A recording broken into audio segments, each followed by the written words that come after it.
L'importance du féminin sacré. Alors en effet, le féminin sacré, c'est l'énergie de la vie. C'est l'énergie aussi de la compassion, de la guérison. Dans l'Antiquité, cette énergie elle a été célébrée à travers les grandes déesses comme par exemple Isis en Égypte, Inanna en Mésopotamie ou bien Déméter en Grèce. La femme a été perçue comme un pont entre le divin et la terre. Mais depuis l'arrivée des sociétés modernes, ce pouvoir, en tout cas cette énergie, a commencé à déranger. En quelque sorte, ce qui n'a pas été contrôlable a été détruit, car c'était perçu comme une menace. Alors toutes celles qui pratiquaient la médecine des plantes, par exemple, qui connaissaient les cycles lunaires aussi, et celles qui avaient des savoirs ésotériques et mystiques, spirituels, ont été étiquetées de sorcières. Et à partir de là, faut savoir qu'à partir du 15e jusqu'au 18e siècle, il y a des milliers de femmes, voire plus, qui ont été brûlées vives et tuées. Et pas forcément parce qu'elles étaient mauvaises pour la plupart, mais surtout parce qu'elles avaient un savoir mystique et ésotérique, comme j'ai dit précédemment, que certains hommes n'avaient pas, ainsi qu'une maîtrise de l'énergie féminine sacrée. Et en réalité, ces sorcières, elles étaient les gardiennes du féminin sacré. Elles représentaient en quelque sorte l'harmonie, la beauté, l'amour, la guérison. Elles représentaient cette part et cette énergie dans le monde entier. Et donc leur disparition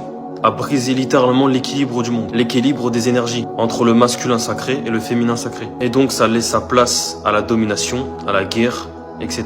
Et la leçon derrière tout ça, c'est qu'il faut savoir que le féminin sacré, c'est une bénédiction. L'énergie féminine en nous, qu'on soit un homme ou une femme, doit absolument être utilisée. Et c'est ainsi que l'harmonie se crée, la paix se crée, l'amour aussi. Chaque énergie tient l'autre, elle le soutient. Les hommes avant brûlaient les femmes parce qu'elles détenaient littéralement cette énergie en elles. Les hommes avant avaient peur, et c'est donc par peur qu'ils les tuaient. Je tiens à préciser aussi que l'énergie féminine et l'énergie masculine n'est pas genrée.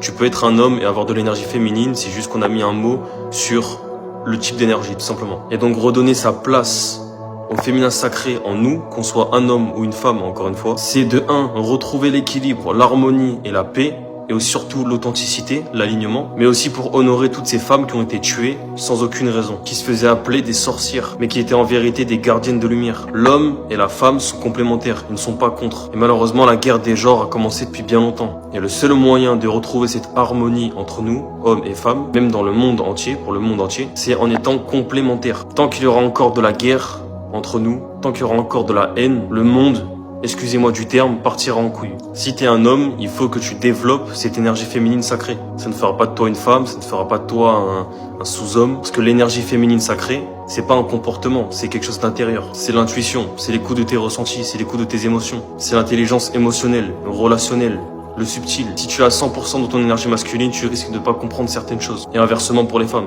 Mais il faut que cet équilibre soit naturel et soit individuel. Il n'y a pas de 50-50. Il n'y a pas de 70-30, de 80-20. Ça marche pas comme ça. Homme ou femme, tu le sentiras quand tu dois être dans ton énergie féminine ou soit dans ton énergie masculine. Mais encore une fois, cet équilibre, il est complètement personnel. Il faut que tu le vois avec toi-même, que tu t'écoutes.